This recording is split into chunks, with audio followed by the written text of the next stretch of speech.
The wind cut across the plains like a blade, carrying with it the kind of cold that steals breath and leaves silence in its place.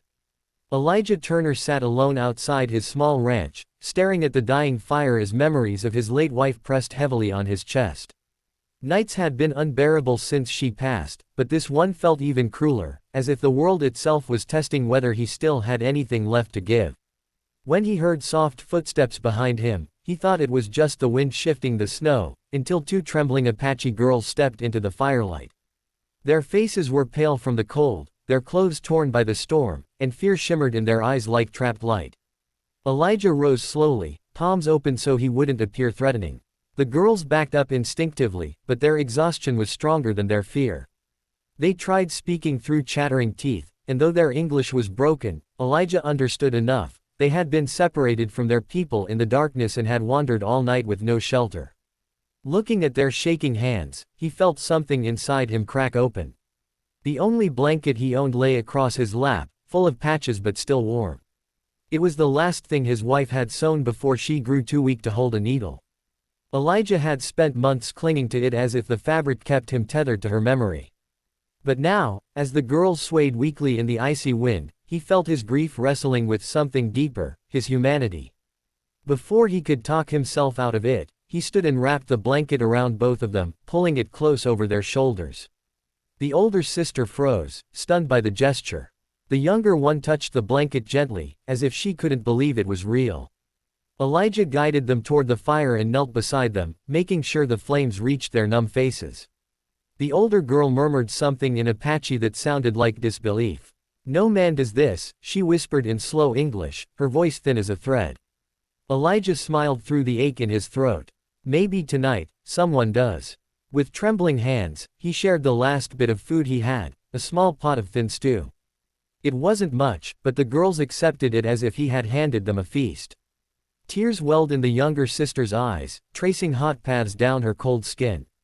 Elijah watched them eat, and for the first time in months, the loneliness in him stirred as if waking from a long, heavy sleep. Helping them felt like breathing again after almost drowning. As the girls warmed, exhaustion took over. They leaned together under the blanket, drifting into uneasy sleep. Elijah stayed awake, feeding the fire piece by piece, even though his wood supply was dangerously low. He didn't care. He couldn't leave them unprotected, not after what they had already survived. The night deepened, and in its quiet, he felt something he had not felt in a very long time: purpose. Just before dawn, the older girl stirred awake and whispered her name, Nayeli. She pointed to her younger sister. "Sani." Elijah introduced himself, and Nayeli tried repeating his name, laughing softly each time she stumbled over it. Her voice carried a warmth that contrasted sharply with the cold around them, and for a fleeting moment, Elijah felt as if the world had grown gentler, if only by a little. But that fragile peace shattered. Nayeli suddenly stiffened, her gaze locking onto the horizon behind Elijah. Before he could ask what frightened her, he heard it too, the distant thunder of hooves, faint at first, then rising like a storm rolling in with terrifying speed. Elijah's pulse surged. That wasn't a few riders. That was dozens, no, hundreds. And only one people in these lands moved in such overwhelming numbers at dawn. The earth shook beneath them as the horizon darkened with mounted Apache warriors. They came over the ridge like a wave of shadows, filling the morning light with the sound of war cries and pounding hooves. Elijah stood, shielding the two girls behind him even though he knew it was useless. If they thought he had harmed the sisters, no words could save him. Yet he felt no regret for giving them the blanket. He would have done it again without hesitation. Sani woke with a cry and clung to Nayeli, who wrapped the blanket protectively around them both. Elijah could feel them trembling behind him as the warriors surrounded the ranch in a massive circle, dust rising like smoke around their horses. Spears, rifles, and bows all pointed directly at him. Elijah lifted his hands slowly, heart hammering hard enough to hurt, but he kept his eyes steady. Fear had no place now. Before the warriors could advance, Nayeli broke free from behind Elijah and rushed forward, shouting in desperate Apache. Sani followed her, both of them standing between Elijah and the rows of drawn weapons. Their voices were frantic, pleading, filled with urgency that even Elijah didn't understand. The warriors exchanged confused glances as the sisters gestured toward Elijah, clutching the blanket he had given them like proof of his mercy. An older warrior dismounted and stepped forward with the presence of a man who was clearly their leader. His eyes were sharp, unreadable, examining Elijah with a mixture of suspicion and curiosity. He turned to the girls, listening closely as they spoke rapidly, pointing again and again at the blanket around their shoulders. Slowly, the warrior's rigid posture began to ease, his expression shifting from suspicion to something more thoughtful. He walked up to Elijah, studying him with a gaze that saw deeper than clothing or skin. "You gave them warmth," he said slowly in heavy English. "In the coldest night." Elijah swallowed, nodding despite the fear tightening his chest. "They would have died," he said quietly. "I couldn't let that happen." The warrior held his stare for several long seconds, the weight of his judgment hanging by a thread. And then the thread gently snapped, not in anger, but in understanding. The warrior nodded once, a small, deliberate gesture that rippled through the entire circle of mounted men. Murmurs rose like a soft tide. Weapons lowered. The air shifted. For the first time since the thunder of hooves began, Elijah breathed again, unaware that dawn had just brought him the most unexpected turning point of his life. The warriors slowly dismounted, approaching the fire where the blanket still hugged the sisters' shoulders. The leader stepped forward and lifted the blanket's corner, examining the stitching, the patches, the clear signs of years of use. He seemed to understand instantly that Elijah had not given something disposable, he had given something precious. "A man shares food," the leader said quietly. "A man shares fire. But a man who shares his only blanket, shares his soul." The words struck Elijah with unexpected force. Women from the group moved forward, bringing bowls of warm food, far richer than anything Elijah had eaten in months. They placed them near the fire as a gesture of honor. Nayeli tugged Elijah closer, urging him to sit. Sani placed a piece of warm bread in his hands with a shy smile, as if giving back a piece of gratitude she couldn't express in words. Elijah felt something gather in his chest, relief, disbelief, and a fragile hope he hadn't allowed himself to feel since his wife died. When the meal ended, the leader stood before Elijah, his expression serious once more. "Our people do not forget kindness," he said. "But there is something else you must know." His tone shifted, heavier, almost painful. Elijah braced himself as the leader continued. "Before dawn, we believed the girls had been taken. We followed tracks here. If the girls had not spoken for you, he didn't finish. He didn't need to." Elijah felt the truth like a blow.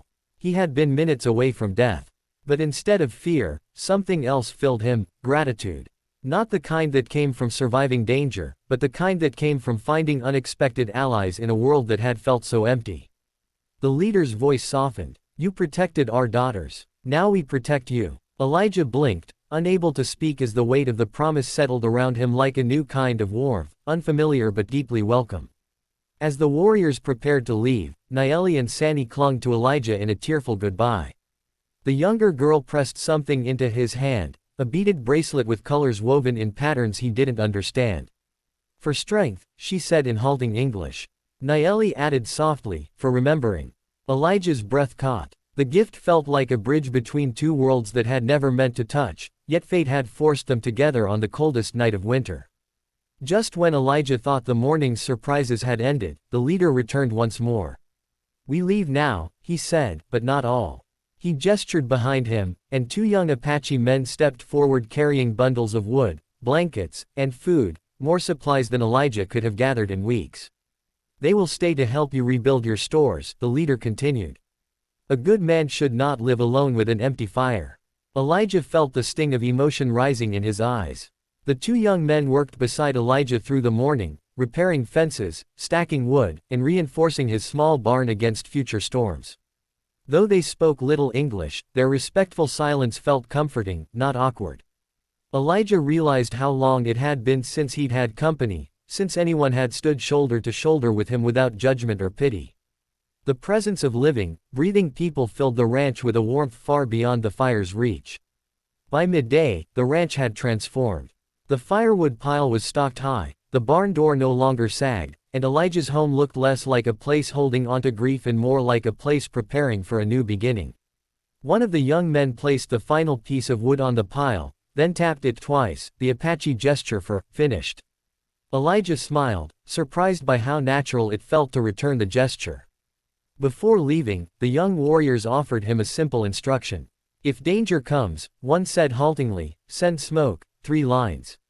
Elijah nodded, committing it to memory. The young men mounted their horses, and with a final wave, they rode off to join their people, leaving behind tracks in the snow and an unexpected fullness in Elijah's heart. As the sun dipped low, Elijah returned to the fire pit where everything had begun. The ashes were still warm. He held the beaded bracelet from Sandy, running his fingers over its patterns. A cold breeze passed, but it no longer felt hostile. For the first time since his wife's death, the world didn't seem empty. He realized that kindness, quiet, uncalculated kindness, had woven a bond between him and people he never expected to call allies. That evening, Elijah lit a new fire, not because he feared the cold, but because the flame made the place feel alive again. The blanket, his wife's last gift, now carried new meaning. It wasn't only a relic of his past grief, it had become a symbol of life saved and trust earned. He folded it with reverence, touched by the thought that his wife would have wanted him to share warmth with those who needed it most. As night settled, Elijah stood outside his cabin and looked toward the distant hills where the Apache warriors had disappeared hours earlier. He felt no fear, only peace. He whispered softly into the quiet air, "Thank you," though he wasn't sure whether he was speaking to the girls, the warriors, or the woman he'd loved. Maybe all of them. Maybe the world itself. And as the first stars appeared, the ranch didn't feel lonely anymore. It felt watched over, protected, connected to something larger than one man's sorrow. Elijah stepped inside, carrying the bracelet and a feeling he thought he had lost forever, the sense that tomorrow might bring something good. Because one cold night, he gave away the only blanket he had. And in return, the world gave him everything he didn't know he needed.